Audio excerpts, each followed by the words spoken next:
Call to order the Town of Mount Desert Planning Board meeting for May 14th, 2025. New equipment. Brand new new camera on the wall. The resolution is phenomenal. Kick it off with some introductions of the County Planning Board Chair, Vice Chair Tracy Loftus Heller, Daniel Burke, Gail Marshall, and Alan Kimberly, and Ken Dalton is not with us tonight. And I think I motion. mhm. I move we make a work up voting member of the. Nice meeting. Second time? Right, all those in favor? Aye. Aye. Come aboard, Daniel. And, right. Keep going. Second item on the agenda tonight is the approval of minutes. We've got minutes from the 23rd of April. And let's see. Alan was here, I was here, Tracy. That was it, so. I'll make a motion to adopt the minutes as presented. Second time? All those in favor? Aye. Alright. There we go. Right. Keep that ball rolling. Item 3 on the agenda tonight. We have a workshop. We will be discussing and reviewing planning board applications, subdivision and land use zoning ordinance amendments. And we've got Noel Musson here tonight. Noel, I'm just gonna hand it over to you. Great, thank you, Mr. Chairman. I'm here with Matt Williams, who's a planner in our office at the Muslim Group. And then really tonight, we're gonna focus on two things. One is the re-subdivision ordinance. The second is the application slash checklist material inspection. So perhaps we can start with the application slash checklist discussion real quick, then get into the subdivision ones. I didn't want to take longer to get with. So the first one, what you have before you is, just wanted to talk about a couple of things. One is like the difference, the things that we're working on as it relates to checklists and as they relate to applications materials. So currently, we're working with Kim on trying to refine the application material that applicants can use to basically give them a guidance document of here's all the information you need to submit in order to have everything that the board will need to review a particular project. Matt's been working on that, working through that with Kim, and they're trying to standardize some of the application forms. And what you have before you is what we'll call the checklist, which is basically your tool to help you review applications. And this one is one that I think you might have seen, some of you have seen before, and it's based on the conditional use permit application. And I think the question is a couple of questions. One, in front of everybody, but here's the application. But for this one, this is the conditional use review. Basically, kind of a simplified version of the one that you already use, without all the standards of the ordinance clearly. So it's not like cut and paste in the ordinance. It actually kind of will require you to have the open at the same time they're reviewing the information, and then using this checklist as a way to structure some of your findings of fact and then decisions. So I don't know if you've had a chance to look at it, see the data from thoughts and comments. First off, does it make sense just conceptually that we're talking about two different things: application material and then your checklist? Right. So what do we think about this checklist? This would be the form we use if we were not using the short form. This would be the form that you use if you're not using short. So the form again, it is the Might need a larger 6A1 section. Yep. Bring it out.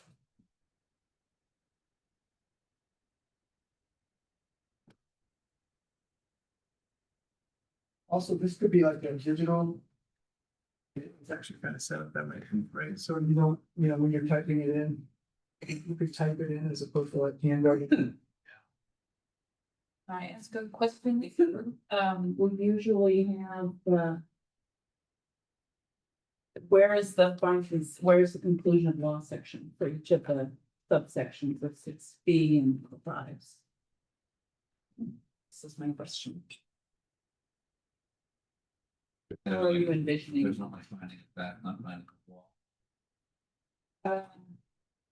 Needing a finding. Waiting finding of fact and conclusion. Yeah, we need them. Yeah. for conclusion. Yeah, we need a conclusion of law for each section. Oh.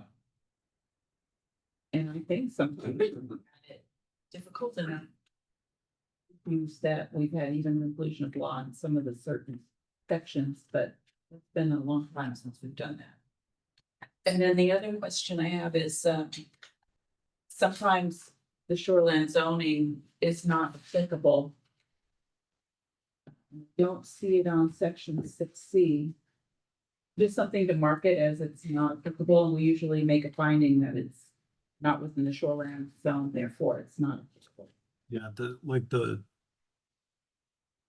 I think that threw me off at first, to see like section 5.9 at the beginning, because it's contingent road for the shoreline zone. Like-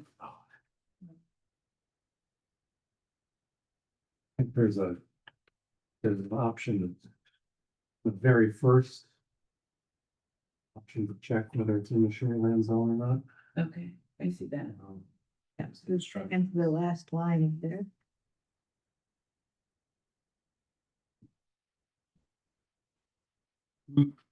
Who fills that out? Site overview. Yeah, go ahead, Matt. So it would be the board, I mean, it's very season that that is your final. It's short form is what you call it. This thing, but this is gonna replace that. And it should be in the application to all those materials, so you just fill out that. Portion of it as you're going through prior to the review for the each section of the ordinance. This is the checklist for the planning Yep, right, yeah. only. So this Right. would be what you guys would need to fill out. We determine if it's a conforming lot or not. But I mean, but technically people should be providing their deeds Yeah. with applications and. Yeah, I don't know how that would work because the board doesn't have access Well, in front of them. I could say this is not the Okay. application either, so like a new application would require an applicant to also provide these things and to explain them in the application. I feel like the site review is more of an applicant obligation. Right, but so you go, the application would be then when you're filling this out, you're providing it back in your, decision, so want to have that like basic information. The-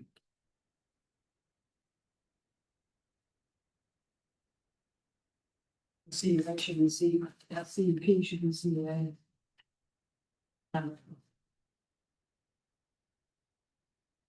So I'm still a little confused. Are you saying, are you saying that in these applications we have with rate anodyne, like a fence or something? We can no longer use that streamlined short form in this scenario, and we're just going through all the. I don't think we're saying that, Gail. I think this is like a full conditional use permit application Right, as a starting point. right. And if there's ways to try to make the checklists smaller. We usually move to use the short form. Yep. Instead of what, What I know about your short form is it's really not that much shorter than this. Like it's there, it's like the full is it application. a lot easier to fill out? Yeah, I think the font's just smaller. I don't fill it out. I just use the- But there's a lot of NAs that you are, that you can look through. We should, I think we were talking about this earlier too, as it relates to some other things that have here. Again, You can sort of wait. like I think, a short font, got a consolidated findings, fact and conclusion law. Right. Which is Right. Everything's individualized.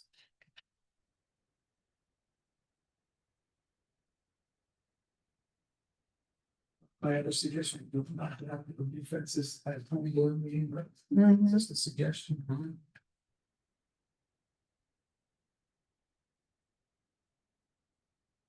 That's an ordinance change. I mean, when it just. Like conforming structure and got it. But We can work on those, Yeah. for sure. So I guess the question is, can we, just to focus on the full conditional use permit application, what do we need to change about this application? Then we can take those changes and then continue working on other checklists, sorry. But your- Permit application, this is a checklist for that review.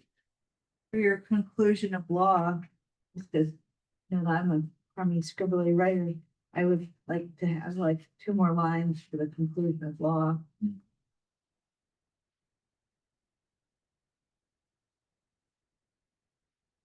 For each section. I mean, the other thing is, when we're going through these things. Very often findings of facts, see application. We're not actually sitting here writing out where in the application. That is to complete, and it's gonna look like a badly filled up.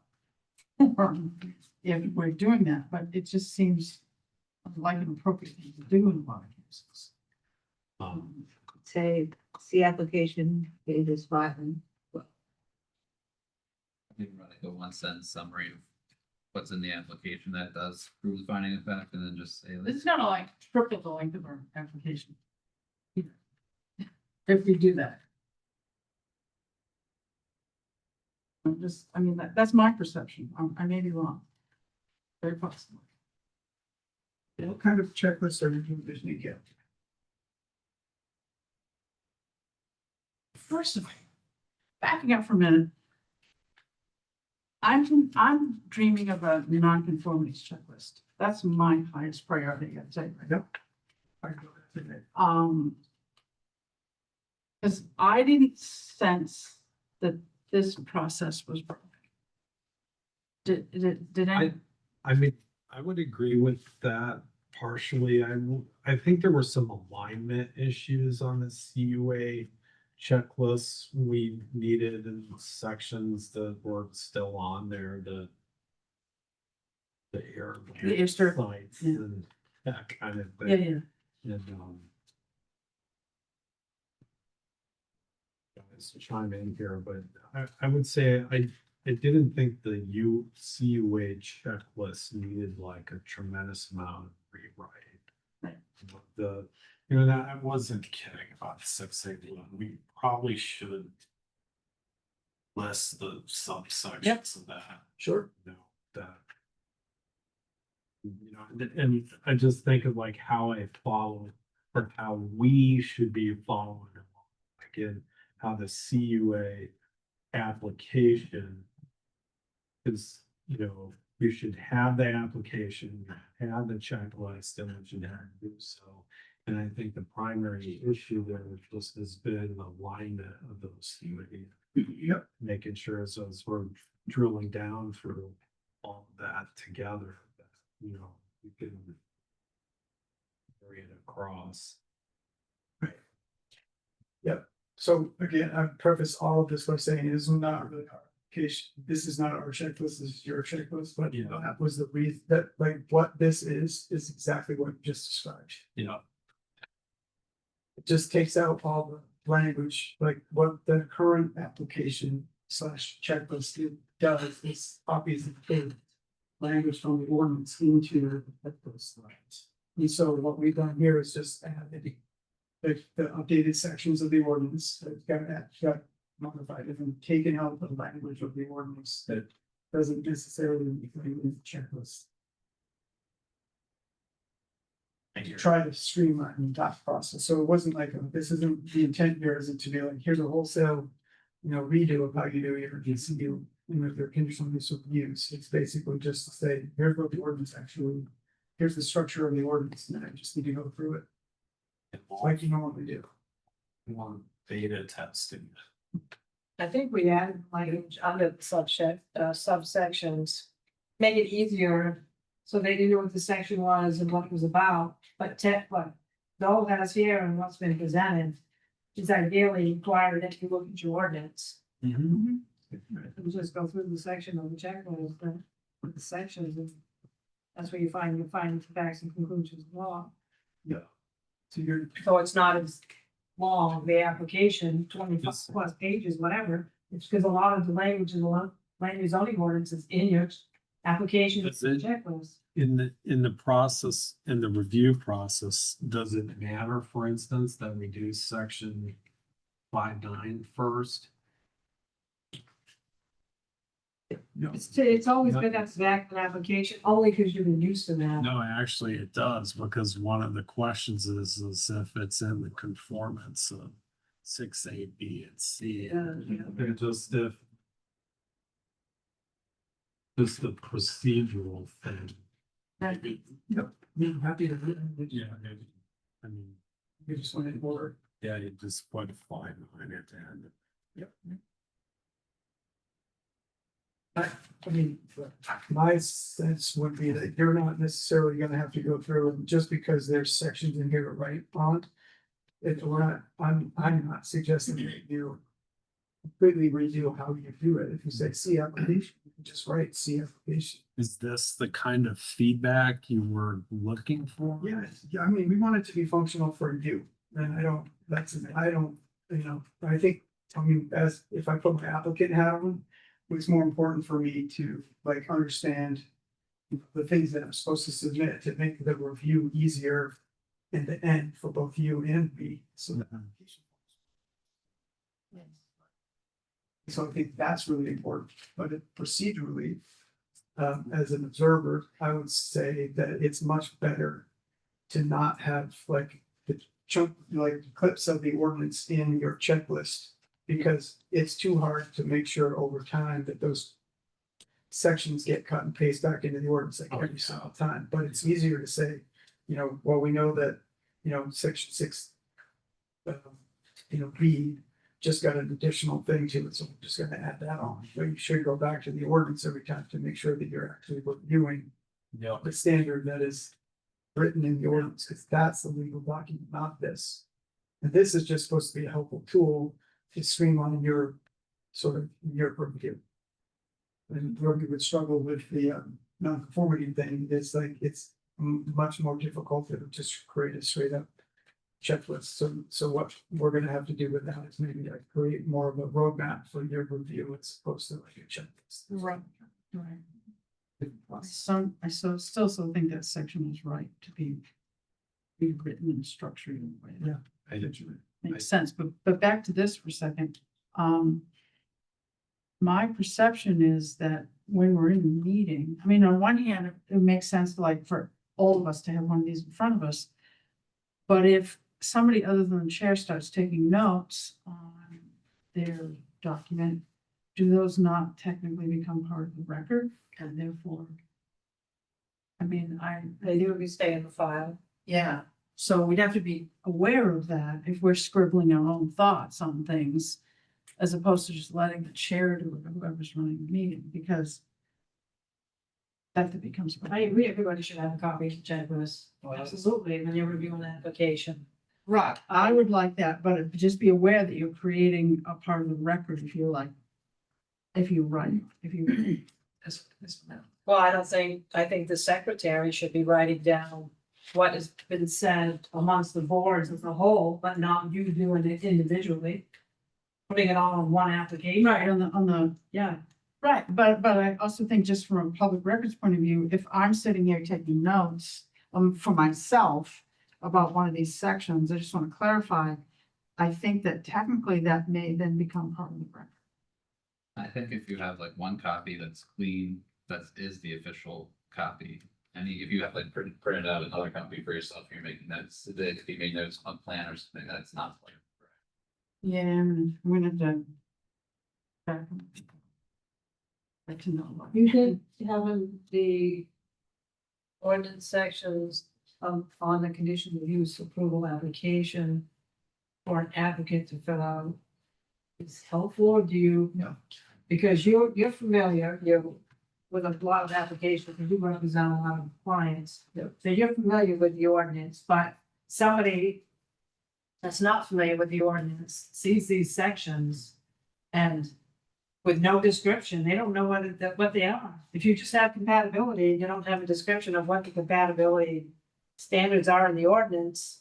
If I was somebody that didn't look at applications, I'd be lost. I'd be calling me, Kim, can you help me with this application? Yeah. We're trying to make it so, and people are overwhelmed when they see it's 20-something pages long. They all, same with the CEO permit application, it's pretty similar to the conditional use, and I get just the first page filled out and the rest is blank, people think I need to fill it out. Mhm. I'm like, oh, no, no. Right, that's why I think we're trying to like separate, the function of this thing is really for the board. And then there's something else that we're working on that's like to help applicants give good applications. And I think Thank you. the draft that Yeah. we have reviewed for the application, and we still have work to do on it, but there was the application itself and the supplemental piece that had more detailed information on each question in the Okay, application. good, geez, that's needed, all So right, that way the application can stay short, just an addendum Yeah. document that. that's good, no, right? And I think at the end of the day, like, if you're giving an application, it would be like, when you talk about it a little bit, it's nice to know, like, here's what is, like, we've seen really bad applications and we've seen really good applications. So what sort of structure of an application is really helpful in terms of how you review it? And you can be a little more prescriptive, I would say, like in the application material, that the guidance that you give an applicant to try to help them, like, here's how you organize something, or this is what we like to see, a table of contents, or blah, blah, blah, just something. But it also at the same time recognizing that some people are still gonna be able to just come in with a book or whatever. And it's just, you're gonna just work through it. But I think the goal would be for the application material to help provide some guidance so that you can do stuff. And so, but some of us, are in the business and we know, like, this is how planning boards review things. And some of us, there's a lot of people that aren't that way. Yeah. And that's gets a little more complicated to like what layers of stuff we need to provide. It's bringing across the line, giving everybody somewhat versus information. Yeah. Definition work. So I think that's where, just to sort of focus on this, like, we can obviously move things around structurally and piggyback. I think it would be a great idea. If we have anything coming up. Or it would be a really interesting idea to just sort of get a test that, like you suggested, with something, a revised version of this, just to see how I can do it it. works, and we can tweak it however it's supposed to look for you, not. Yeah, just maybe we just do those few alignment things and then. Yeah. Ask one more question, I'm sorry. So we usually have at the end of section A, section B, and section C, there on the spot where you do the bottom line, finding of fact and inclusion of law with a motion, second, and a vote. Yep. Where do you envision that happening? Or is it still gonna be in form, or putting that in the body of the minutes at that point? Yeah, I'm accustomed to that being in the minutes, but I can have a section in the checklist if that's what you guys are used to. It might be a good idea. Yeah. To do that at the end of each section. Yeah. It's A, B, C. And maybe even if there's like canned language for inclusion of law, Mhm. we could just check. When I do the minutes, I usually will write, a review of the section 6 checklist was made and is a part of the minutes so that they stay together beyond the meeting for record keeping. That changed too. I guess this brings up the issue, I just want to have us clarify that it's legally sufficient, and this is probably beyond your, but it's legally sufficient for us, for example, in 62 archaeological sites, findings of fact And there is a letter, the office in the file, and we say, see application. As opposed to see the letter dated, da, da, da, da, from this, da, da, da, da. And that's more a question of judicial review, and I don't know. What's the amount that we have to do in order to, the court's not here, so we got something back. I mean, that's one reason too, why Right, the Right. record, like, okay, you know, then we have the letter here from so-and-so and but I'm not necessarily writing out, we've got the letter submitted, right. so. Yeah, I mean, I would think for the court, like all the, that all kind of compliments each other. Not lazy, I mean, there's an overwhelming amount to review these things. I think it's also projects dependent. I mean, like, if you think archaeological sites are an issue or something that would come up, I would definitely put more detail. Sure. Because it's something that had a lengthy discussion in the meeting. But if it's just a standard letter and it says like, yeah, there's no archaeological or historic sites here, you can, I mean, I would still just put like, see MHPC letter, in application or whatever. You don't have to put the date, or you can just say there is a letter from MHPC in the application. Yeah, that's what I was gonna suggest. I think there's like a, maybe slightly more than what you typically would say, but not at all a huge amount of detail. So see, Multiply it by 25 or 30 sections here, and it does become a lot more detailed. see letter from Yeah, NHCC in application. It kind of. And you're writing it, see, Yeah. Like, I would hope that like we don't, like, this doesn't just become like a mirror of the application of viewing, like, you know, they say, okay, they've submitted the letter from CHT or whatever it is. And they've submitted the letter from MCHT, like, at some point, I mean, it's gotta be like the application document and then the review findings. And I hope we're just don't get in a case where we're just like cutting and pasting, you know, and like this thing like is like, I mean, making any sense there that. Yeah, I mean, I feel like that would be more like if you had to, if the requirement was you'd have to write like there were no archaeological sites or historic value sites on the lot per the letter. I mean, that's more of the copy and pasting where you're just saying they did have the letter. Go look at it. And Like it's like, when we're filling this thing out, it's got the content of of the board's deliberation and review of the project. It's, we're just, again, not just cutting and pasting.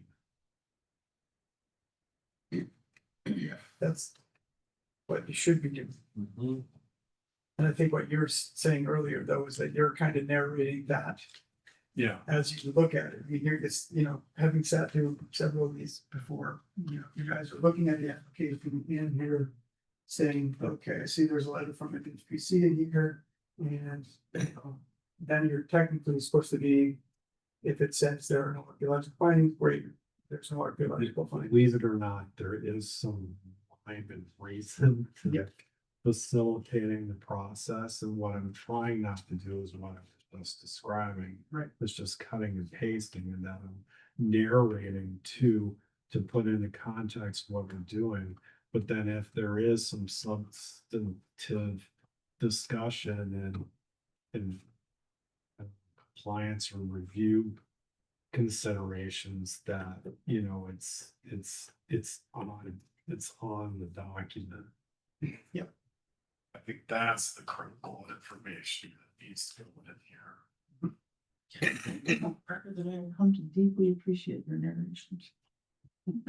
No, just. And then, so, the these- Oh, yeah, that was. you know, that helps supplement everything that you're.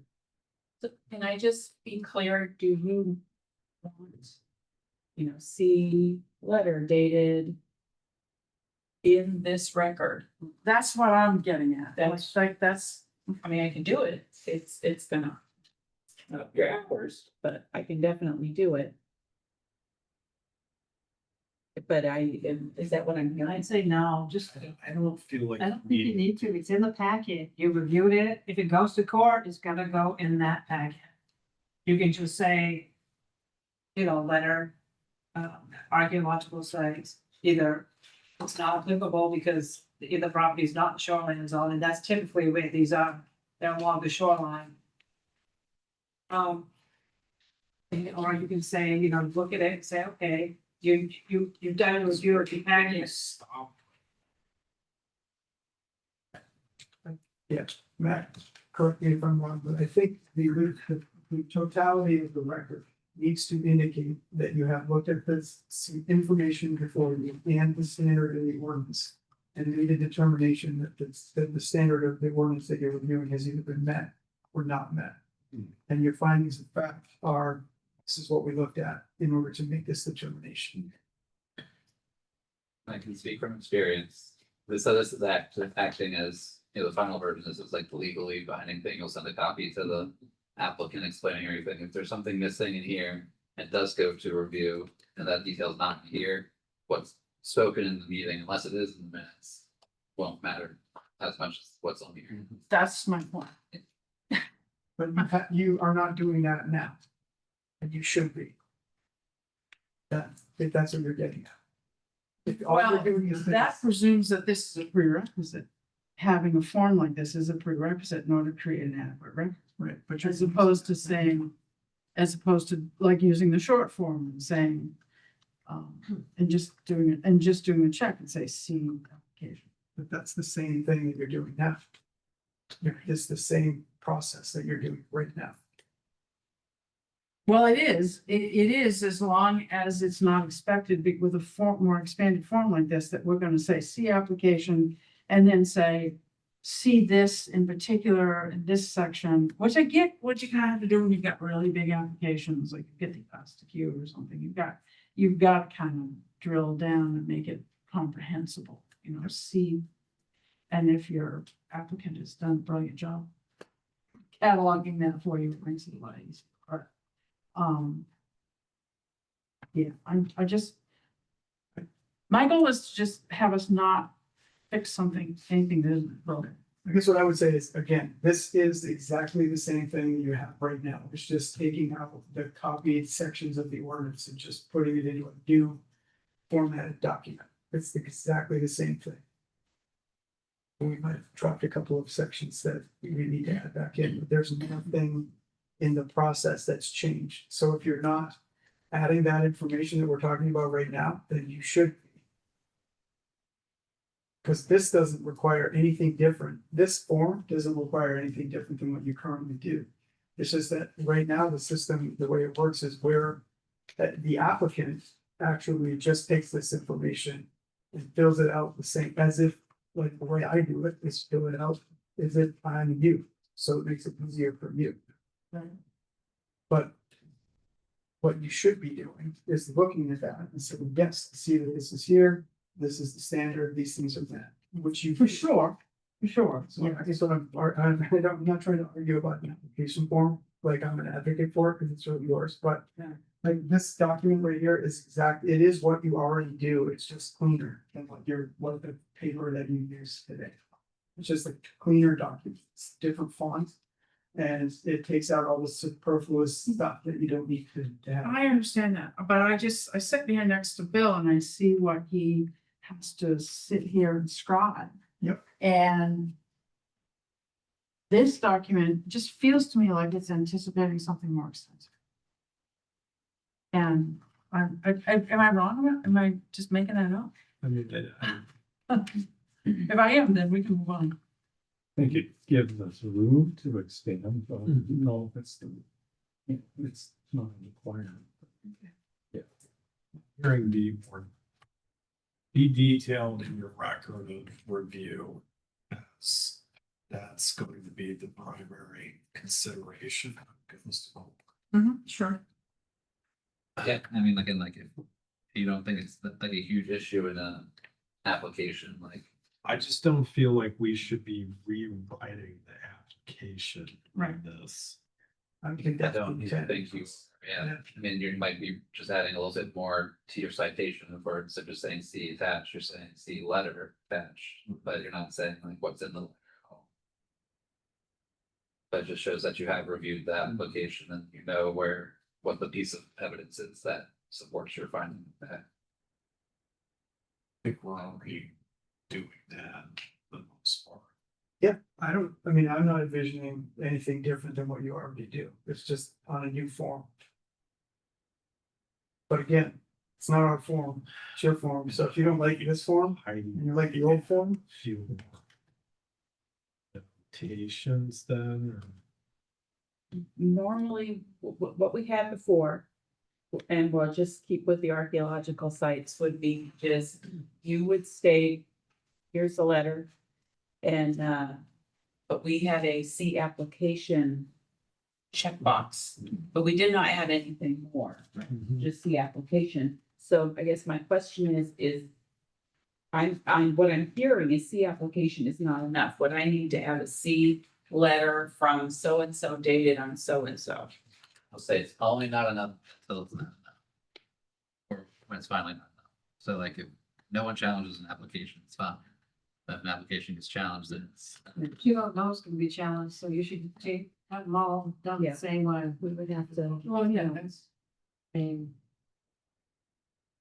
right, so I, so it's always best to be thorough, honestly, because so it doesn't get kicked back from the court. The reason, like I stated on the past is, sorry, no. The conditional use application as it is today is because, or the checklist is because we had court remands where the planning board wasn't doing like the. findings and facts or conclusions of laws. Quarry, and I remember us having to go back through and like James, like, you know, taking that narration and taking the minutes and then consolidating it into that giant findings of fact and conclusion of law. And they were really hammering on us about. Well, before, the conditional use application, checklist was one page. Just one page, which was just the sections with a line on it. And then a vote by the, you know, description, and then in the very end, there was one vote and signature. But that's the reason why the cook application is like it's today, because it wasn't adequate. Right. The line in the sand is still gonna Get be to that. PM. no, I think though the other thing is, you know, in every application is different too. And so Of course. I think I heard Matt say too, is that, you know, as you guys are going through, you know, there's gonna be certain standards that will be different, the ones that you're really supposed to be focused. Sure, where you to have, like a.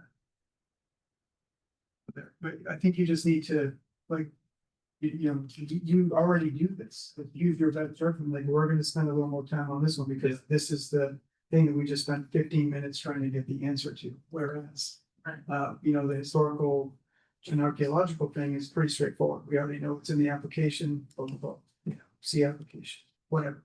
If there was a checkbox in the other form that you're using that says see application, then we could add that back in if that's super important. Guess I missed that, I didn't know that there was a checkbox that says see application. Yes. So that easy enough. Right, so I'm feeling like we get that, just a simple alignment issue, something. Yeah, again, the goal is to make it easier for you guys, so it's Beta test this thing. And we won't be moving to use the short form. Be moving to use the short form. Let's rewind. Can you send me the short form again? Then look at it one more time, see if there is a short form that we can. Right, what's next? That was even more fun, isn't it? So we're gonna be talking about the subdivision ones and. So that, there will be such a system, what they're going. But, suggested or draft changes out in front of you, it's not the whole ordinance, we're gonna break it up into the section to review it, so it's a bit easier. Some discussions will probably take longer than others, so trying to keep that in mind too. But tonight, go into the table of contents, so then you could. What content of the game now. We're gonna look at sections 1 through 4.1. And then we're gonna go to the end of the table of contents and look at section 4.7, 5, 6, and 7. Those are all the reason we're breaking it down that way. These are the more procedural sections. Not really about the plan review itself, it's just kind of. The boxes to make sure the plan can be reviewed, well, able to. Ordinance has like the purpose, authority, all that, and then what an applicant has to do to actually be able to be reviewed by. Planning board, and then the end part is just what happens after you've done your review, the procedural parts of it.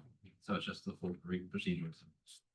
Can I make a suggestion that if we're gonna deeply dig into this, it wouldn't hurt for us to also try to read the underlying statute. So for 401, it's second title, it's not that big.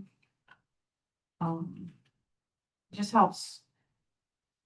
I think it helps inform us what we have to do and why this is as it is, as we think about the whole, just as we go through the whole process. Yeah, we fit to a link to that. Well, I caught mine, but if anybody else wants to do that, I think. They're gay. Kim has handed us 404 before. I've also said 44.1, but not since 40 subdivision. Right. I don't think it's too difficult to read. I mean, not particularly any more than the ordinance itself, so. Helps know where the state's coming from. Thank you. And you will see a lot of references to that. Yes. Section as well. Yep. So just to start, walk through generally, so the first section 1 is the purpose and applicability of the ordinance. That's pretty standard for any type of ordinance you have. I believe for the purpose, this is from 4401. And following the 444s. Big piece of that work. That's where this section comes from. I do believe it was actually in the existing ordinance. You just take what the state says, the purpose of the ordinance and put it in here. And they have a big applicability is just what kind of land the subdivision or division would fall under this as a division or subdivision. Again, that's referencing the state law itself too, so it's not a less text in your own ordinance, it's already in the state law. So it's not just land, it's not development and land. Well, so if there's like a structure that's going on top of the land, falls under this context. Why do you say there's a lot of 41 acres? Before they were examined from the subdivision law, but now they're counted. Yeah, I may have taken that out. Unless an ordinance specific. It's exempt.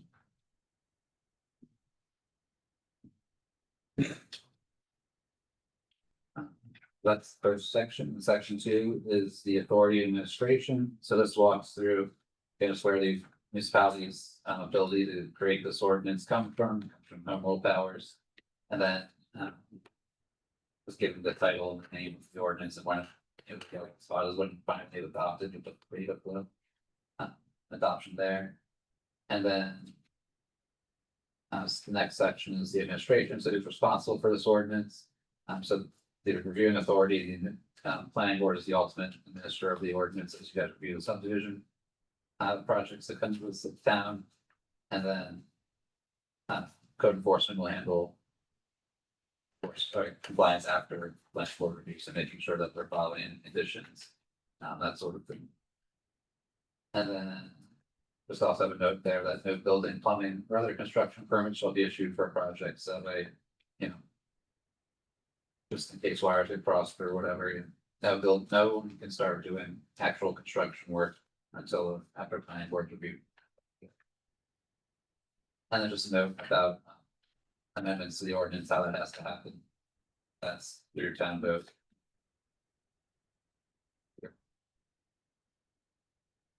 And then just a couple, at the end, a couple more legalese sections, just talking about how you're gonna interpret the ordinance, so if there is a vague, some type of vague language, how you can handle that, and if there's conflict. Or if there's a different part of, one part of the ordinance maybe is valid, or if the law gets updated, and the town doesn't update the ordinance quick enough. It's not invalidating the entire ordinance, that one section, valid. And something about cross references, so it's really just the protection. I think I did a pretty good job so far. I cross reference a lot, so there's less text in here, like so if something's in Luso. It's reference to Luso instead, without actually taking the text from Luso and putting it in. It's just making a note that they're for convenience, so the reader's responsibility to go.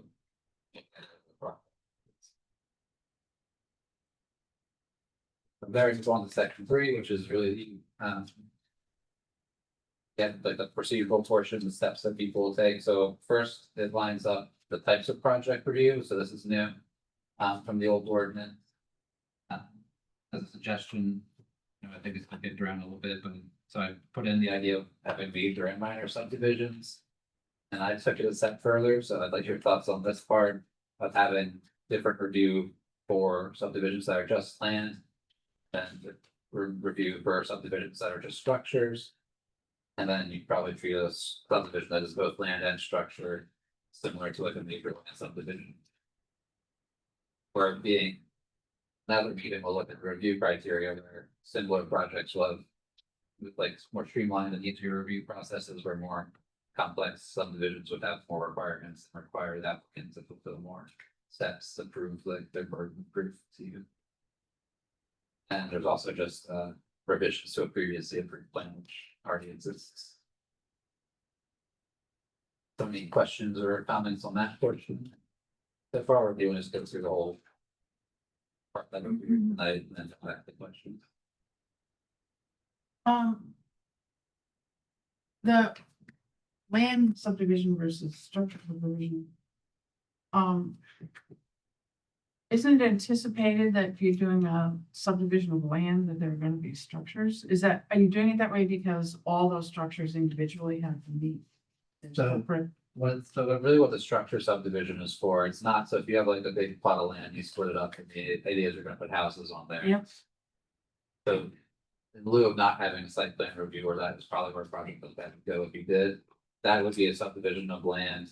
And then whether the board of review it as, then it would likely be, as those lots get sold, someone would come to the code office to get a build permit for each individual house. Now, if somebody were dividing that land and the same person wasn't selling it off, but are building houses themselves, like as a developer on each of those lots to rent, that would be considered a simultaneous subdivision of land and structures. That doesn't happen very often, but it could happen. The difference also is that if you have a parcel that you're not dividing, but you are creating like a condominium development of one building or an apartment, Right, is technically a subdivision, general schoolhouse. then you have to go for subdivision rules. So that's what the major minor structural subdivision. So the land itself is getting divided, it's creating units, dwelling units. So there's a distinction between the two.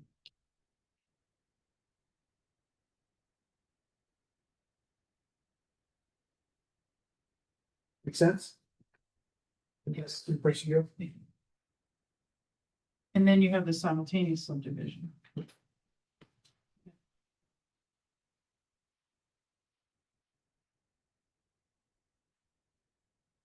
Conceptually, I'm trying to make it, blocked out for like different kinds of projects, but also like certain ones are small enough that you might want to make it a bit easier to review and less things are required for your determination of compliance.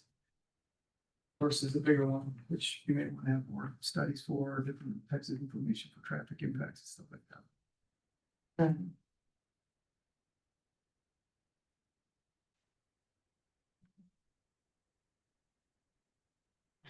The 3.2 after the description of the types of review is really the steps that more, I guess, Kim deals with a lot more than the board might directly, but so it starts with telling them about the application, submitted to the code enforcement officer. And then how many copies they have to bring, and they should provide a digital copy as well. Goes into what the deadlines are, so. Right now, I know that this town puts out the planning board meetings, submittal deadline, newspaper and date schedule. I just referenced that with a note saying that it would be in compliance with the state timelines, which makes you like do the public meeting within 30 days of application due date. And so Kim already does that, but instead of spelling out it's in the state law already, I guess just kind of cross-referencing that, providing the document that the town provides that has the specific dates lined up. So, if somebody thinks that I'm right, they have to go through back and check that, but like, Kim makes the schedule, she's following that law anyway. And then the next part is supplemental application materials. So Kim, I would like your thoughts on this. I tried to make things that I thought happened in reality for the most part, or at least also how I handled the planner in town. But I'm open to make these changes. So essentially it's step one, which is typically no supplemental application materials will be accepted by the code enforcement officer after the posted submission date. But there are a lot of times when you receive a project and it's like, okay, they have everything except this like one thing, like, and you give the developer one reminder to turn something in. And so as long as they turned it in before the packet was distributed to the planning board, like that would be acceptable. That's totally up to Kim's discretion. She can tell them, sorry, like the next review the project without that piece of information. Because it didn't come in time, and isn't feasible to get by the time the package is distributed. But if something does come in, like someone gets their Maine Historic Preservation Commission letter after the packets were due. They do have the option to bring that to the meeting, offer it to the board can make a vote to accept it or not. And then, if you do accept it, you have time to review it in the meeting, but. That's often, contentious point of distinction. Yeah, you don't have time to look at it, absorb it. Like I said, like the maintenance. Or notify the public. The opposition is all pissed off about it. Yeah. What? No. But it didn't seem like there were actual procedures for it, but now there are in this.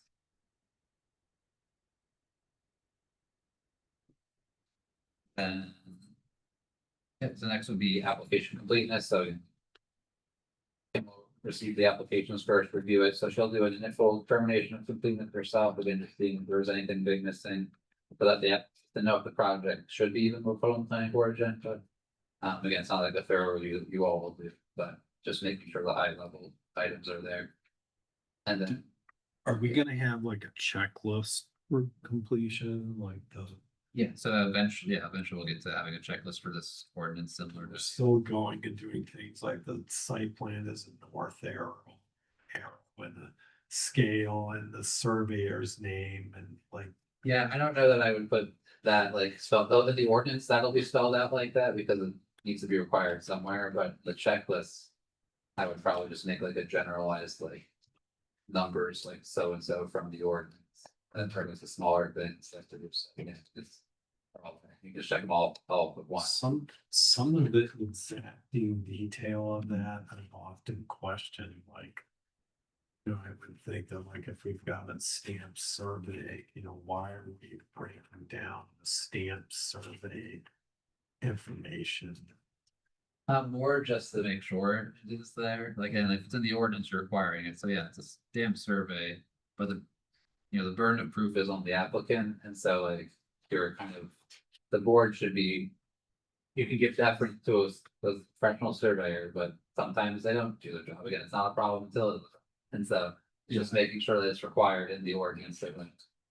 I get it, it just kind of circles back to this thing like, look, if we've got a document. Stand by licensed professional. Or we as a board to question. The compliance of that stamped document. You're planning, you are the people who are gonna question it. I know that, but. I would hope. You could also, If it's, That's come up. at the town, we're professional at the expense of the applicant, like a stormwater management plan, Yeah. for instance. If, you know, you guys don't know these calculations of the water flow, and, you know, The sound engineering. that too, sound engineering. Yeah, the geology. I mean, Yeah, we have, well, our geology, you know. That's a tool that the board should use, you know, when you, so if it is like a very Absolutely. complex project or a larger, like with a lot of impervious surface. You might know generally like, because it's familiar with the town, like this grade or slope of a certain area, and you're like, I don't think this stormwater plan maps it the way that like reality pushes the water. You might know that. And then that would give you your reason to be like, you know, we probably need to request the opinion of a third party, like engineer to review this, and make sure it matches what our vision of the reality of the town is. I can't imagine ever myself or the board knowing whether on our own motion, whether or not a complex stormwater plan is actually adequate without hiring an independent evaluator. I just can't. That's why the tool's there. I know, but You mean the tool for you to decide this is a complex enough project that you should hire a second? Yes. You just need somebody to tell you they did it right. That tool is in the ordinance. Mhm. You just don't use it very often. correct. Yeah, I guess my comment was more relative to maybe a step down or two from that. Right. Saying like, why are we to be checking off the completeness of a licensed professional's submittal? You know, and just. Well, that's the same with all of these that we're talking about. Well, not necessarily, like when you're in completeness review in subdivision and they've got the checklist of what the survey is supposed to have. If I see a surveyor stamp on the thing, then I'm assuming that, hey, look, this is a licensed professional and he's configured that submittal to the standards of his or her profession. And I just feel like sometimes it's like potential liability for the board to say, oh, you didn't configure your drawing the way it. Well, I mean, if you see that and believe that's true, I would say, you know, but I mean, again, it doesn't have to be something you decline like a project, deny a project for. It's more of we notice this discrepancy, like a condition of approval is to correct it, and then you move forward. But you do want the plan to match. If you have those requirements, you want the plan to be in full compliance. You have to do take a long time reviewing like the North Arrow or anything like that, but you should at least get me over through that. Maybe we also circle back to this one when we actually get to the submission standards and just see what, you know. What's out there, what we have. Pretty much same things we have now. I think I just. Biased here as a licensed professional. I think it diminishes the value of the licensed professionals certification on the document where a board has to then go through and drill. A label. Yeah. That isn't qualified to do that. That isn't Qualified qualified, to do you that. know? I mean, that's the tension here, reality of, at Like- least all of the stuff. Like asking the surveyor to put a different scale on the drawing instead of the graphic scale. Why are we doing that? I don't know, Yeah. thing like that, there's a requirement for a scale and it can't like be like small or larger for the certain size. But if they do it within that parameter, like there shouldn't be really a reason for the board to. We've just had like weird little things like that, not infrequently at best, but I've just always wondered about that. Some of those, I question the scale, and oftentimes they're like, can't be on certain size paper, but if you're looking at a project, sometimes, you know, at you as the professional have to decide. Like where to break the page or whatever that makes it readable. So I think we could. Legibility is. Legibility. So to me, what some of these standards are for is really to help the planning board understand the complexity of project that you, as the professional, have a very high level of detail. So they're not questioning like how to design on paper a particular building. What those standards are the boards to say, well, we need something that's gonna make sure we know what's north. Yeah. We need something that's gonna make sure that if we wanna put a scale to this to say, where's, did the setback get drawn to the right degree, that we can do that. Or I'm trying to understand what the relationship of this building is to this, element of the site, but can we figure that out easily enough? And to me, that's what those standards are for, not to necessarily like question, like where the triangles are, what the symbols mean on a stormwater plan, or how you as an architect actually like know how to put a building together. Because I mean, I've been in the business for a long time too, and I wouldn't like question the things that you're putting on people, because that's not my strength. But I think so that's maybe part of the background of why those things are there. So I wonder. I wish I'll show up then. I wish in completeness review process put more faith in a licensed professional submittals. Well, to me, a completeness review is, did you provide a stormwater plan? Yes or no? Check. Did you? Is there a survey submitted for the subdivision? Check. Mhm. That's all completeness, in my opinion, that's all completeness is. Yeah, I mean, for that, right, like the completeness review, Right, that's a completeness review, but then passing judgment on the application itself. is that for second. Yeah, that's compliant. Yes. Right. And that's a whole nother ball. of Right, wax. and how are we to determine that stormwater drainage is actually gonna work as advertised? Yeah, look, I think it's so application specific. There have been projects before you which are very complex, and you could have decided that it would be good to have a third party. If you could have somebody come in, a good engineer come in and say, this is where, in favor of the applicant, this is what we've submitted. Then you could have another engineer on behalf of an abutting property come in and say, hey, we're questioning this, and then you have somebody come in and be the third party and say, this is. Well, there's that, sure, but generally speaking, I would say we're always gonna be in a situation where if you've got a stormwater drainage plan, I'm actually not gonna know.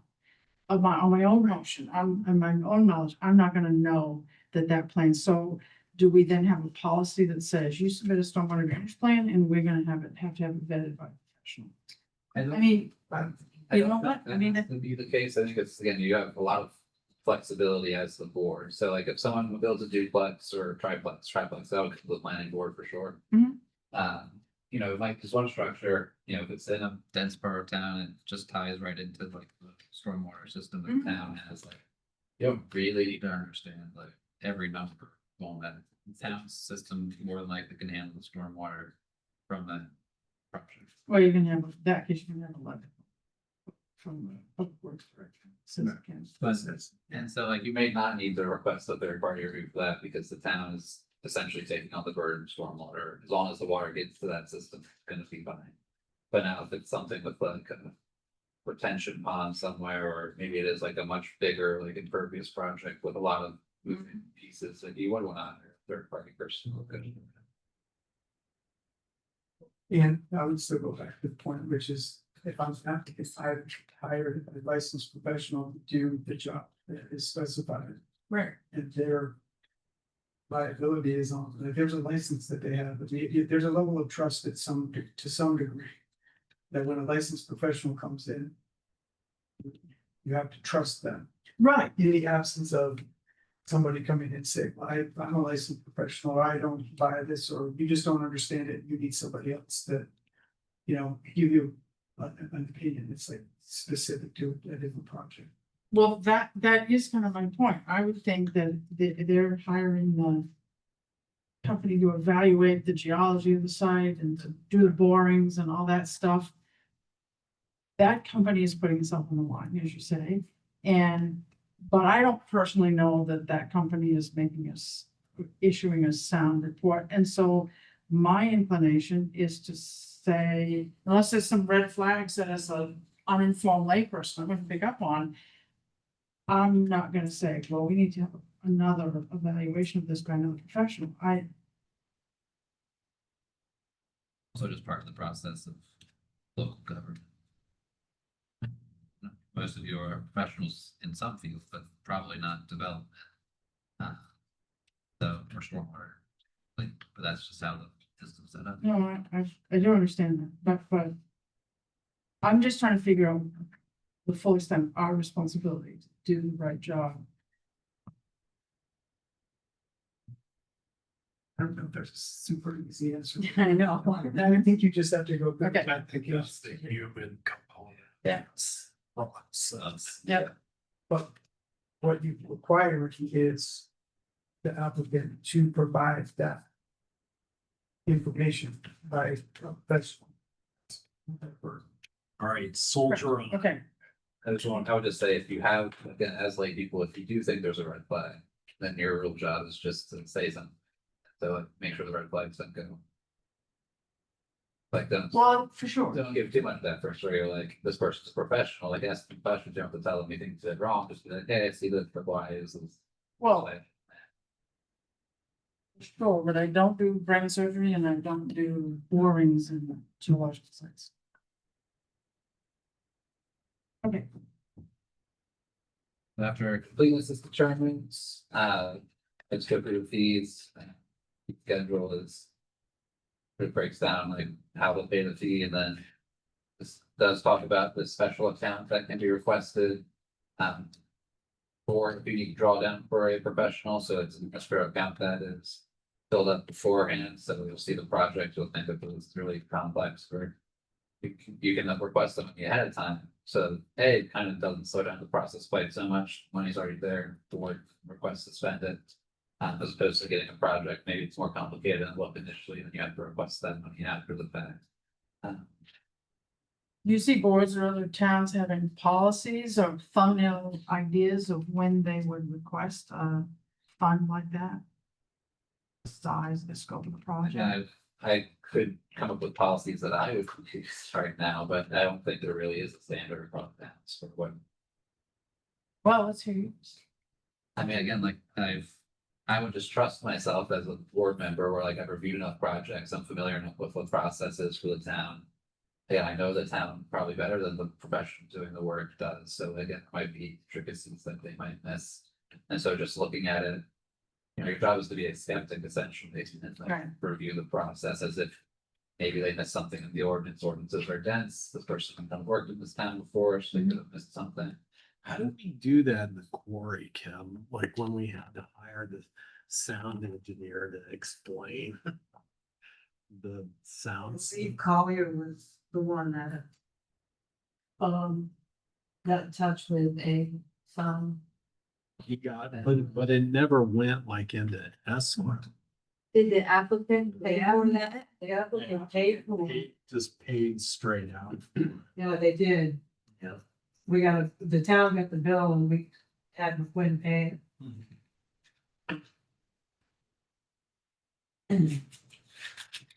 I would put it this way, but. Right, right.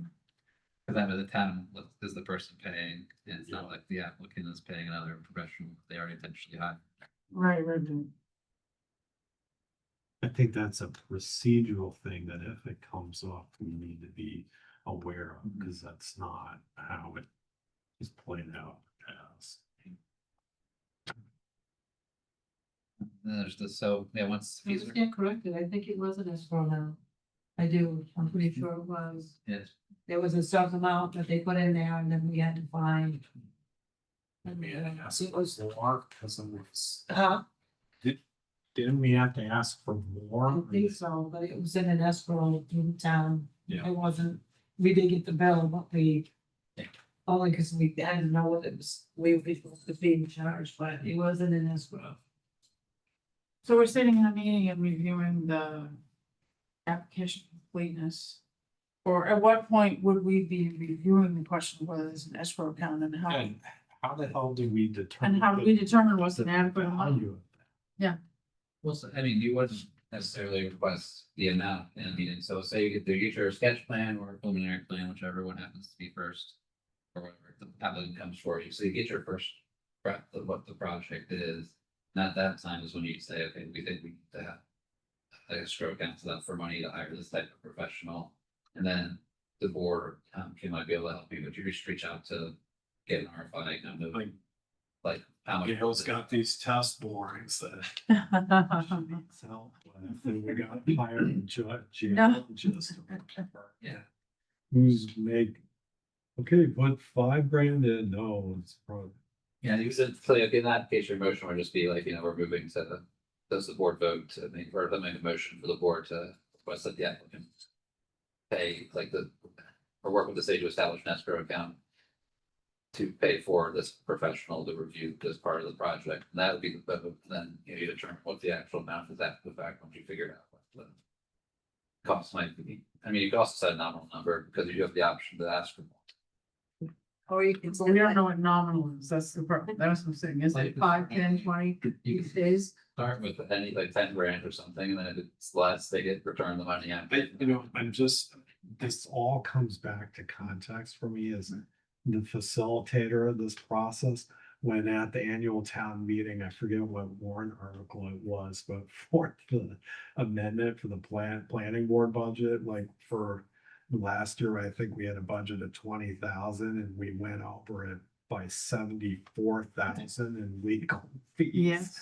I can't believe there wasn't any discussion about that. I know, And two, this all comes back, to the community at large. So I just want to make sure we're measuring the human. Typically, the way that that's worked in the past is the way Matt, in my experience, is the way Matt described it, where the planning board says we need to have our third party for this, and we'd like to put some money in escrow. We're gonna make a motion, and then you work with the town to get whatever that is. there's a lot of wetland on this airplane, So we need to hire, Yeah. person, and we're gonna go out and find somebody to do it, and we'll get back in touch with the applicant and say, this is what it is. We need you to put $5,000 in the escrow account, to pay for it. So basically, the town's writing the check, not the applicant. Or an escrow account to facilitate completeness of a project. I've had, projects, not in this board, but another one, where we required, money to be put in escrow to ensure completeness of building project. Right. So that That's is different. that is a performance guarantee, and that will come later on. That's narrower, but yeah. That seems like a negotiation, but we're not there yet. That'll come next meeting.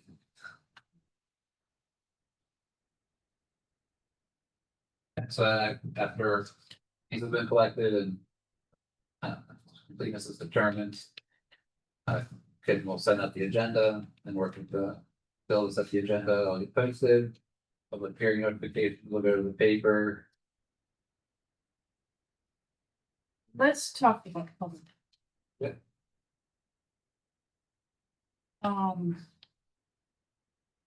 When in the process of reviewing an application should they happen? And when should they not happen? And how can we build in clarity so that that is easily explained and understandable by the public? And I have to say, I was in watching the project that was happening before I came on the board. I was very confused about which meetings were actually public hearing meetings and which meetings were not. And I think it's worth us figuring out what our approach to that is. So that we all understand that. And the public understands that. Yeah, and because in the subdivision application review process, I mean, isn't there really technically like two public hearings? I mean, you've got the sketch plan review and then you've got the actual public hearing. Right, so. I mean, what I would do, when I always think a project came before the board. Even sketch plan, also, yeah, we had site plan reviews, so sketch plan was optional, and there was preliminary and there was final. And so subdivision is essentially the same, except they had the preliminary, which is considered sketch, and the final. any type of project can be allowed for a public hearing, because the board was interested in what the public wanted to hear, and so we posted it that way, we're going to pay for it to be in the paper anyway. So it didn't really make a difference whether you had a public hearing section for every kind of project came or not. Then within the agenda, we just had project description, and then the steps, so A was public hearing, B was whatever type of action decision the board was making. Do you make mention of the sketch plan review in here? Bench, and then the next section, we're looking at, look at the table of contents. It does go through, so 4.2 is where you get through the plan, or sorry, 4.1. Yeah. Yeah. Is where it goes through. Sketch plan, preliminary plan, final plan, and revisions to previously approved plans, and I would also approve it for site visit. So that goes into more detail of what each of those mean, what the goal of each meeting. All right, I think it's that's, yeah, that's later on, so we'll have that, so we'll get to that. In complex project reviews, though, we have had historically at the beginning of the hearings, we have been trying to be extremely clear about what we're reviewing and who can speak, Right. and that's. And then it's another question of how you manage the discussion so that it's continues to be productive. I mean, when we get into situations where the same comments are reiterated Yeah. 3, 4, 5 times, that's That's the chair's responsibility of facilitating the process and yeah, keeping comments measured and relative. And often we run into additional public input when there's new material being submitted Mhm. during the process too. And then you got like a whole nother layer or two to the cake because got something new on the table. So that's been a real struggle sometimes. right. And I don't envy you dealing with that.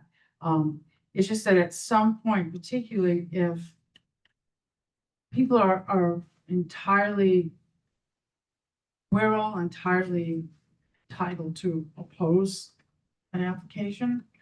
But when the opposition takes the form of just churning the same water over and over again, that doesn't illuminate anything, and it doesn't actually, it's like y'all just, there's just one vote per issue, it's not, I don't know, but you're right, it's something that's extremely difficult. And it's the public's right to come up and voice their opinion, even if it is the same. Well, Well, I'm not sure, well, it is their right, but at a certain point, Bill does have the option to say, we've heard this comment regularly, if this is all you have to say, like, please refrain. If you have something additional to add or new that the Correct. conversation come forward. right, and sometimes it's the same people making the comment. Same comment, But like Bill will say, like, we've heard this, we hear you, like, Yes. this is an issue. yes. So that brush shows scale. Yeah, I've, by the press, you mean, no. My question, Matt, is what did you guys do in Ellsworth? So you had, like, say you had the sketch plan review, then the applicant can get up and say, hey, well, here's what we're thinking about doing. Yeah. Then the board can ask a few questions, and then you could have a public hearing on that proposal, so the public can get a chance to ask some questions, and everybody gets a feel for how what the project is, or what some of the things that might need to get addressed. So it's actually good if they can have a public hearing during sketch plan for the applicant. Mhm. And then there's gotta be a phase where you just don't take public comment, because the only thing you're doing is just going through the application to make sure that something is submitted for something. Yeah, And you're not looking at it. so the for any completeness. Standards, that's the completeness of me. But did you guys do a public hearing during completeness? Also, the way that, so, yeah, no, the way that we broken down is, so the board would see the project and give the applicant the opportunity to present it, like showcase whatever presentation they had. The board would then, so it was for a preliminary plan, all they're looking at is, so the board would then ask their questions, have their conversations.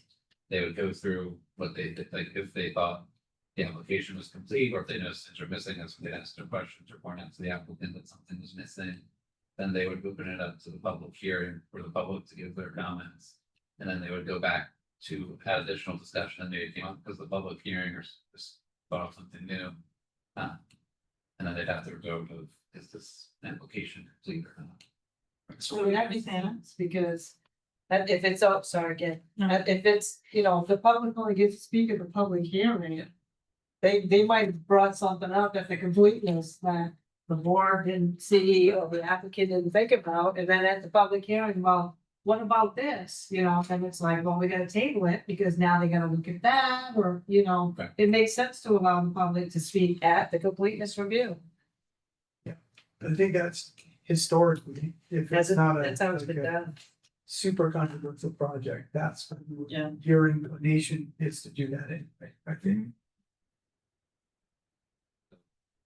Board was pretty flexible, so like if something was missing, that technically is needed for completeness, it was just now a requirement to have final. That's when the project would not be found. Or it wouldn't be approved if they didn't provide that extra information at final. So that's the applicant's risk to choose not to bring it. That's what these guys have done. If something's missing here in completeness, they still, you know, Yeah. did complete, they'll find it complete with the exception of the items need to be submitted. In other words, you're saying sketch plan, completeness review, and then the application, then review the Well, application. That's not how I have it for all these levels for review. Right. In a perfect world, I think, yeah, all projects should come for 3, but it's expensive, so you Mhm. wanna make some come for 3 if they don't have to. Right. But it does, I think sketch plan is a very useful tool for both the applicant and the board to get a fresh look at it. It really has stakes, no stakes, look at the project, because there's no action. Sketch. Haven't we in the past combined completeness and compliance? Completeness and compliance.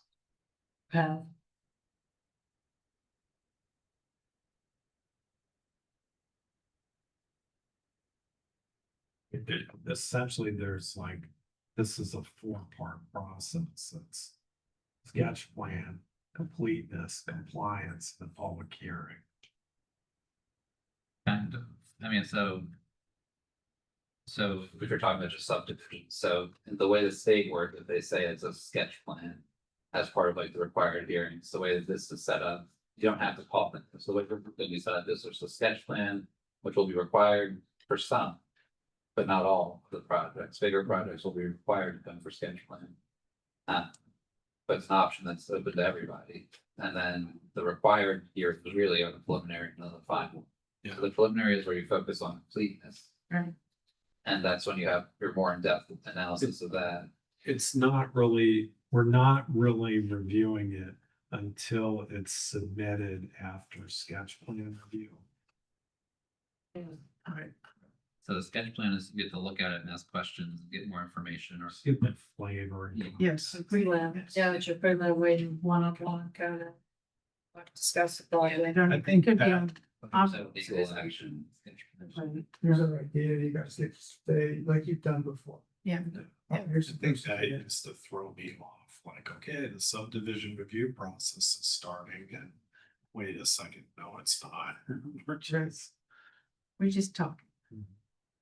And I want to go back to a question you just asked. If we're doing public hearings and allowing public hearing comment, you know, hearing public comment in every phase of this, do we then have to have a separate standalone public hearing after that? I mean, I thought that was the gist of your question, like, do we have 4 hearings?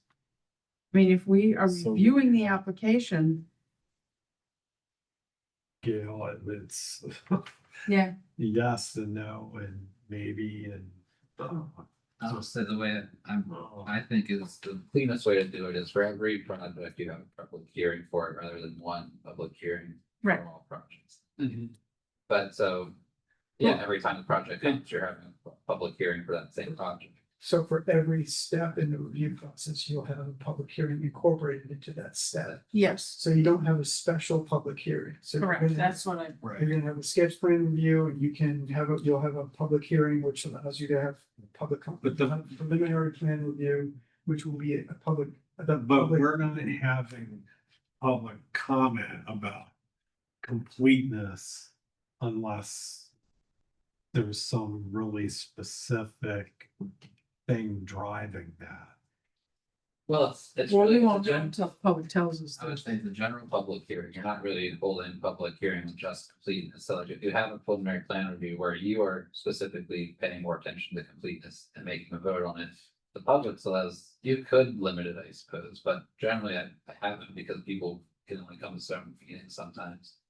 Well, they need the due process. Right. That's the first thing they'll slam at you. And so it's just easier to let them talk and then like, you know, they might say something useful, like that's not necessarily related to completeness, it's more related to compliance, but they say it during completeness, like here. So when that happens, like, I think the primary task is to just define the lane. You know, and Right, like, hey, what, like that, like, hey, look, you're gonna have a chance to comment on this at this stage of the game. But right now, we're just checking to see if there's a north there. Survey.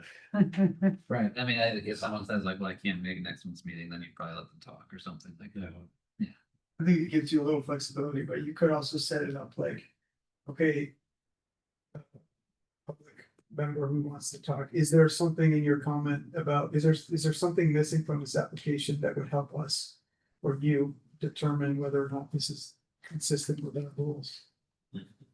I also think if there's any public present here or there, it's useful at the beginning of whichever hearing you have to speak to what the nature of the hearing is, and just to have the chair explain, this is our process, this is our task tonight, and this is what's most helpful for us. If you, you know, and here's what maybe will be reviewed probably at another meeting. If you need to speak to something in that meeting tonight, we'll hear you.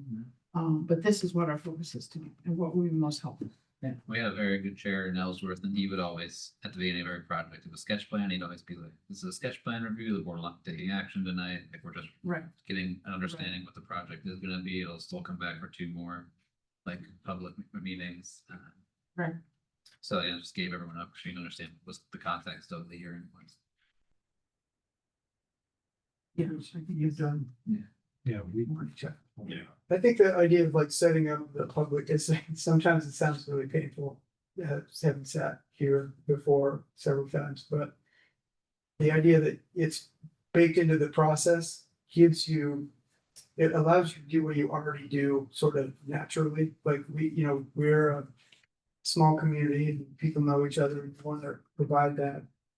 Opportunity for people to ask a question or whatever, and if you break it down to hard lines, like you have to have a public hearing and that's one opportunity to do that. Yeah. It really doesn't create like a good conversation, but then the reality is it's back to the chair to try to just facilitate the meeting, efficiently. But having that public hearing kind of baked into each, or public comment period or whatever, however you want to call it, sort of baked into the process at each step makes it, I think, is better than just trying to set up a separate break between like, okay, we're not taking any comment now. It just allows you to say, and the way Matt's describing it too, is allows you to like, if you're doing preliminary plan review, you can have the applicant present, Mhm. then you guys can ask some questions, then you open it up for a little comment, and then you go back and make a decision. Right, right. And the public understands that, like, they're not gonna be interrupting the applicant in the middle. Hold that thought and then that is your turn then. Yeah, and that depends on what project is coming before you. I think a confusing waypoint for me is when does compliance happen? I mean, really compliance happens at the final.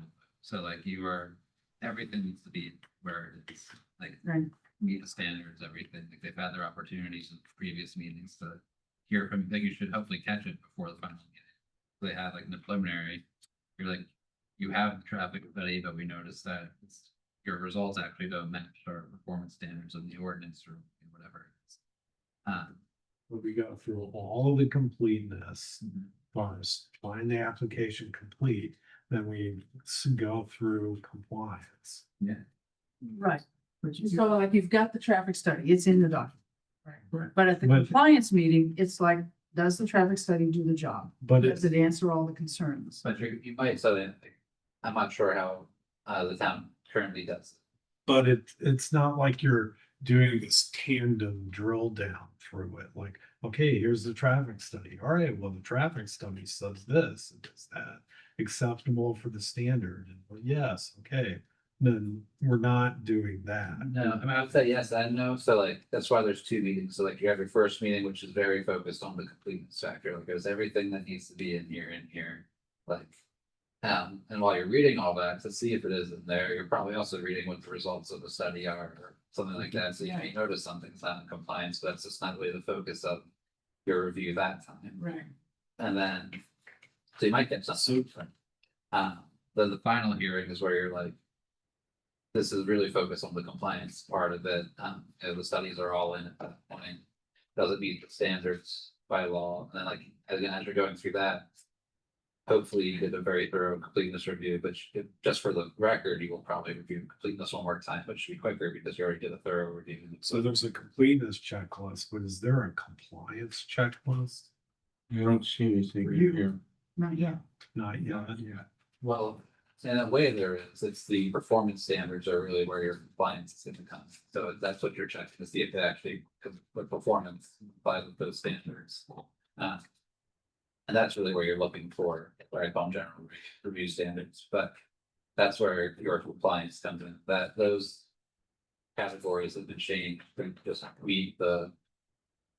Instead of having all these, I mean, some of them are what was specifically for town, because I just left those in there, because that's what town had before. But most of them are just the areas from the state statute as had categories, and then.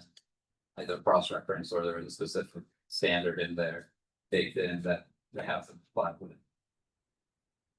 So I think like sewage, sewage disposal is a good example of one where. There is like a compliance measure to it, but the compliance measure is in. The state standard, so like I say, the state requires this, then. Additionally, in the completeness review, they have to provide a certain type of study, if they're gonna do the septic systems.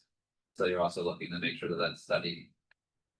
Makes sense to you, like it, So do I hear implicitly what you're asking, and that when we do the compliance. Which theoretically would be the last hearing, stuff's gonna come up, like you like people are gonna really be looking at specific detail, like there are some trees that aren't on that drawing. And so on and so forth. What do you do then? Do you continue it for another hearing? And We've done that. yes, I mean, that's the problem in figuring out. well, so so the tree example. Unless the trees are causing the project to be out of compliance with the ordinance. You'd say it's not, I mean, like. If they have trees that are like on the plan that don't actually exist, the condition is just to edit the plan to remove those trees.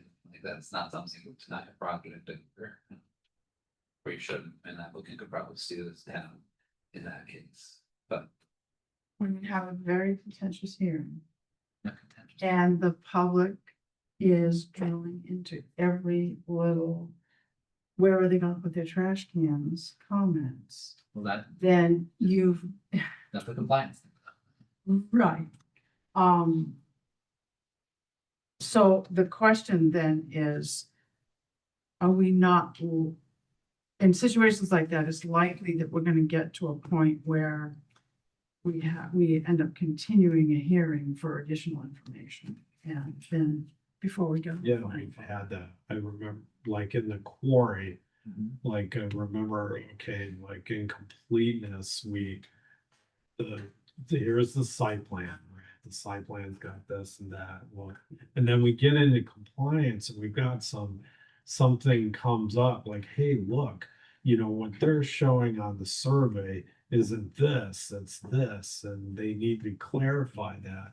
and then and then you gotta like press the pause button, and then you gotta get that rectified, and then kind of come back to compliance and have like the complete section of that amended. Like, okay, we have this new plan with this additional date that's, you know, amending whatever was found complete on this hearing.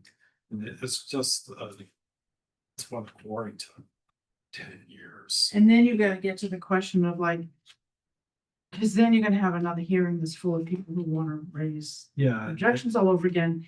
And then, so the question is, how and when do you say, okay, so the issue before us tonight is that particular issue, and we're not litigating the whole I would thing. like to think that was a once in 10-year occurrence.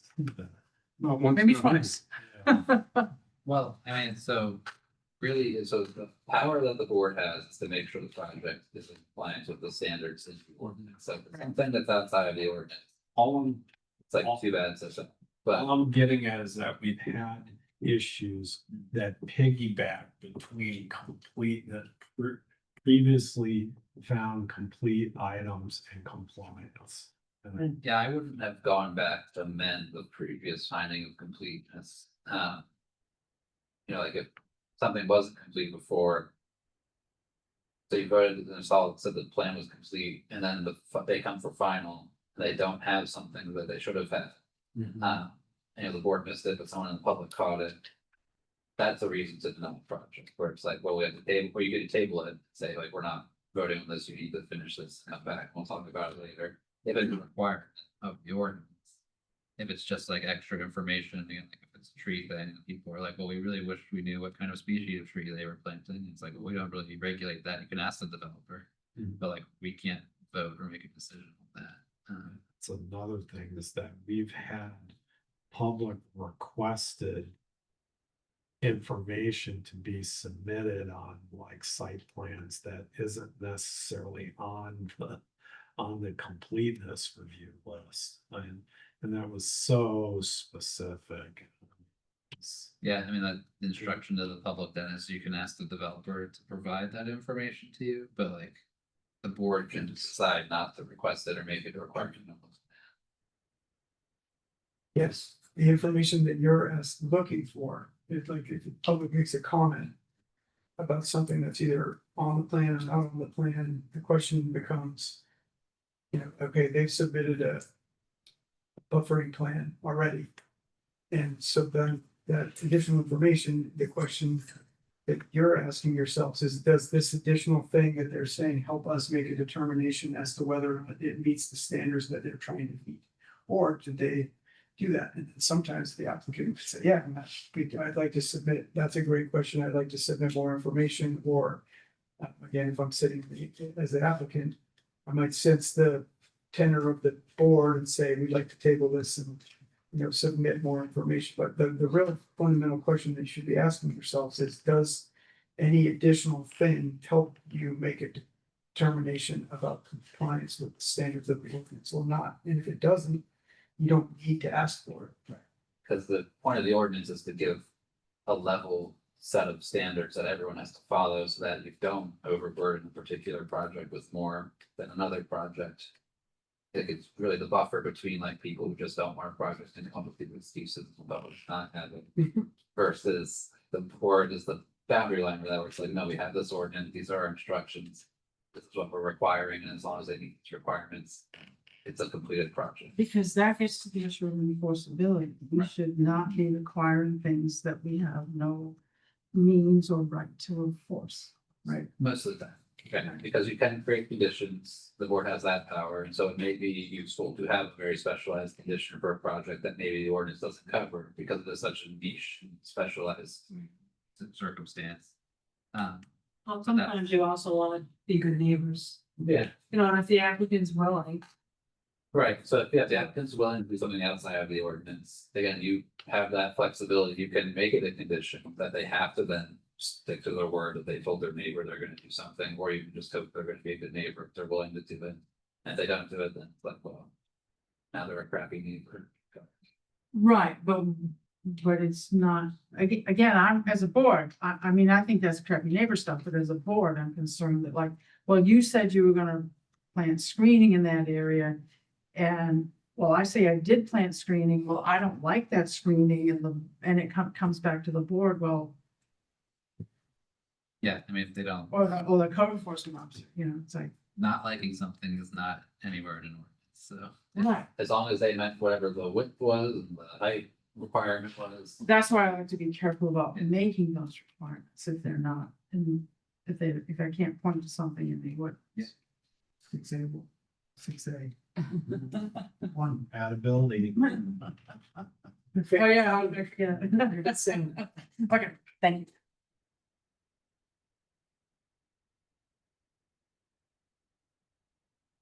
The public hearing, don't think of it.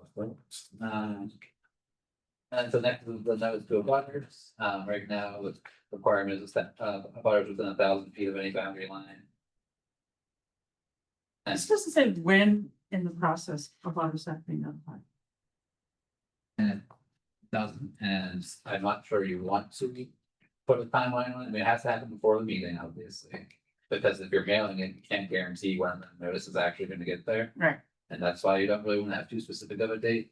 But it is required to be mailed prior to the meeting, and again, in a reasonable time that it could foreseeably reach somebody. So I mean, if somebody wants to challenge a project on the basis of an abutters notice, and they're just like, well, I got my abutters notice like the day before the meeting, it wasn't enough time.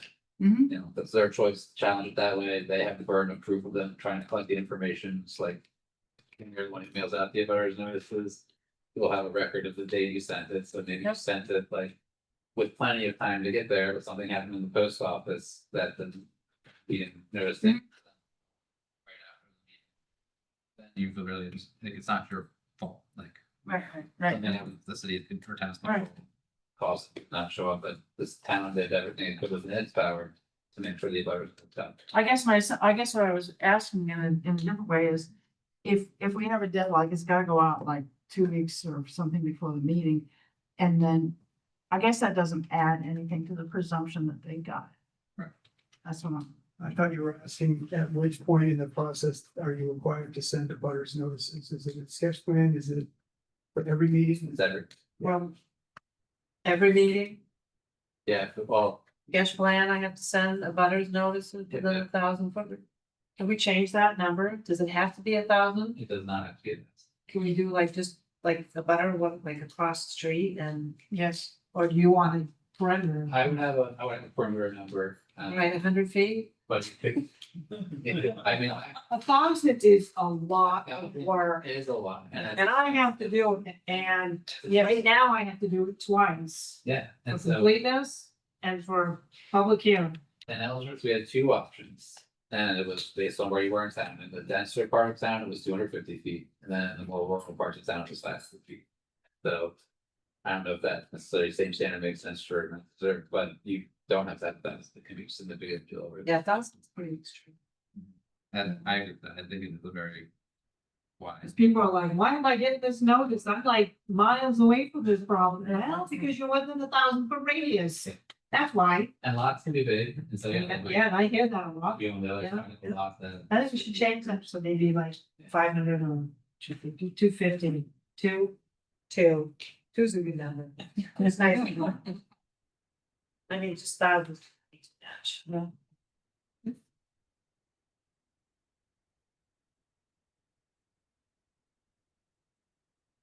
Yeah, I mean, pretty much it's as long as the people who are like directly next to the lot are getting, that's Yeah, the we most get that. important part, and then the extras. Now, it's just to appease people who are like, well, I'm like 4 hours down, I should have known about this. So, okay, Tough. right. Okay. Public hearing, you know, it's a public hearing. But I didn't, so sketch, completeness, public hearing. Well, sketch will be this compliance, because the public hearing will be a each of them. yeah, there's not a separate public hearing, so. Complete, okay.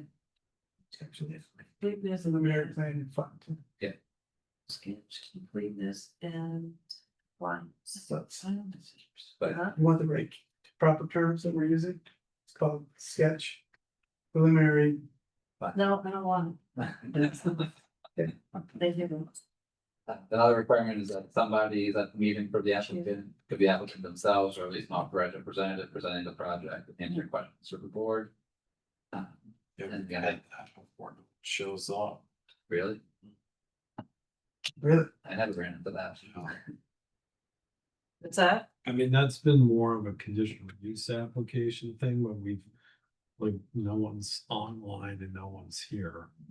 Yeah, that's that should go in the conditional use application for checklist or the requirement that they attend. Yeah, doesn't have to be able to answer questions for the board, because otherwise you're not gonna get answers, and you're not gonna find it complete or finalize. And then this is part of state laws and joint meetings for the Right. municipalities. So in the event that there is a subdivision that crosses over town boundaries, all meetings and hearings to review the subdivision will be held by both reviewing authorities of each town. You know, you have flexibility in determining how, when, what, as long as you'll follow your own town's procedures for the plan as if it was just coming before your town. Could I just, can we just do a time check? Cause it's 7:45. Yeah. And I don't know how much longer any of this other stuff is gonna take to get through, probably hopefully not that much longer, but What? you wanna talk about before people start with steam, like, Yeah. like 3 other sections to try to get through.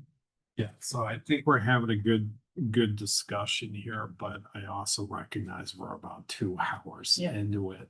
And is what we're doing tonight like time sensitive? Like, No. Nope. because I mean, part of me wants to like get through this and say, yeah, good job, and then continue on at another time. The rest of it. So finish what we finish this section, Yeah. these sections. I think Go to 8 and then do. I think- Is that what you're saying? I think that's what I'm trying to say. Yeah. Let's go to 8, let's wrap this up, and that's a big file. Yep. So yeah, I think the next part, one is one that will take all to 15 minutes maybe, depending on the questions you guys have, but it just goes through the types of review. So that's sketch plan, it gives a description of what the sketch plan is. It points out, you know, that this is not count as one of the required public hearing meetings by state law. For 4.7, and I did have a question about the last paragraph, 4.7. Does there really need to be, is there something in the law that says there needs to be a copy of the plan retained by the board? Plus the code enforcement officer, like who is the board and where does the board actually retain that paper copy? You, As long as. It should be at the town, should be retained at the town office. And in addition to yours, Well, I mean, this is for final, this is, I look at 4.7, the last paragraph. Board, one copy should be retained by the subdivider, one copy should be retained by the board, and one copy should be retained by the CEO. I would say by the town, not specific person. Well, no, yeah, the board. In my mind, you could just have the board copy and the code enforcement copy be the same. Right, that's what I'm asking. Yeah. Is it, I can change it to that, yeah. Say again? if we have one copy for the town and that's your copy? Okay. I'm not sure Bill has big enough post. Well, that's also what, sure, so can this could be a question here, like when you file all these projects, so everything else, where they're used to a code office having their own system of filing things, they wanted the Mylar copy of, and it was more. I had my planning board packets and everything that I stored separately from their code enforcement. Because you have a separate department, Right. we're all just me. So you have it all. So it all gets filed in, either the map and law files, or it will get filed, I have plans in a file cabinet in my office. Yeah. And so do you want Mylar copy or? No. Yep, you want Paper. paper? Okay. They don't even require Mylars anymore at the registry. No, the registry doesn't require them, they reject them. Yeah, I know, so paper would be perfect. Yeah, I think I should put my.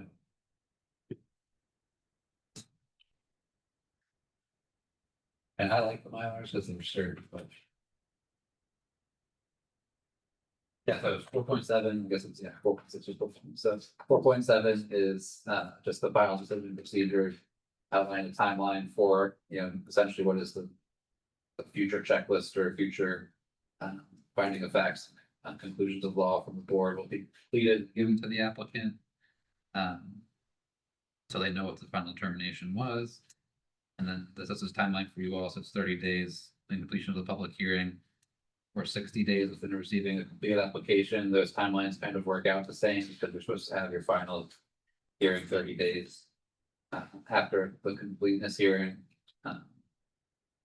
And then, so it gives you an additional 30 days after that public hearing to turn it in essentially.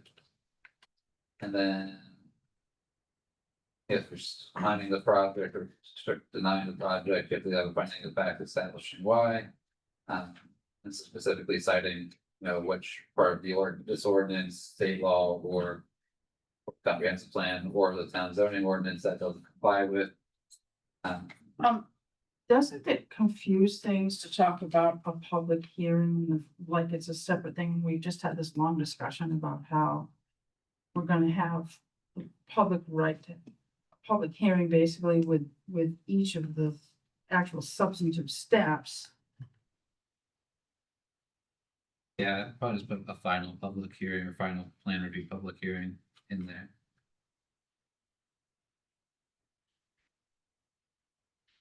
To specify which public hearing, yeah. And then. So if that, then you have to just, for denying project stating why, what part, which of these important documents that's supposed to comply with or be in line with, does it not match? And then if it's approved, with the 4 paper copies. Bringing it into the registry of deeds, so you don't do that within 90 days, process starts over again, their approval is null and void. And then you get to the enforcement, so there's the beginning construction. This is what currently is, the town. Again, the Ellsworth did it slightly differently, so you do have some flexibility here, and I would give deference to Kim as the person who would be handling this portion of it. But no utilities installations, no digging grading, so pretty much no work at all can be done on the land until the board has done a final plan review and approved the project. Right. So in Ellsworth, we were a little bit more flexible, we did allow like certain groundwork to be done, so like someone just bought a lot, they could clear trees without planning board approval, so we might let them clear some trees. It's on them if they spend the money and the plan doesn't get approved, that they just cleared some trees from that lot. Well, this doesn't ban pre-plan. It's not grading. Let's consider start of construction. It starts, start of construction. Well, if this construction buildings, maybe I did take that out. There is, I think I took out the word development actually, which might have been here, and then development was defined as any modification to the land. So I can put that back in. So So do we sometimes, not want to allow tree cutting? sometimes when you're doing this subdivision project, you need to actually do some additional work on the land, like if you might get the application in, but you're out there doing some additional testing or whatever. So does this not, is there a way to make sure that's clear? You could go out and we have to, build an access road or, to be able to get in for subsurface wastewater test fitting or, geological Yes. studies, you might have to get into the property to do that. That's For the record, they're not mine. Yeah, I could I'd put not that see them. specific provision where. It's upgrading or constructions of road, but maybe there is an exemption for a temporary access road. Then that probably have to. I think that have to specify because Well. Temporary access road like that. They would probably do a temporary. Be able to do that, but the process has to be- I don't know, I'll think about that one, because I don't. Never came up.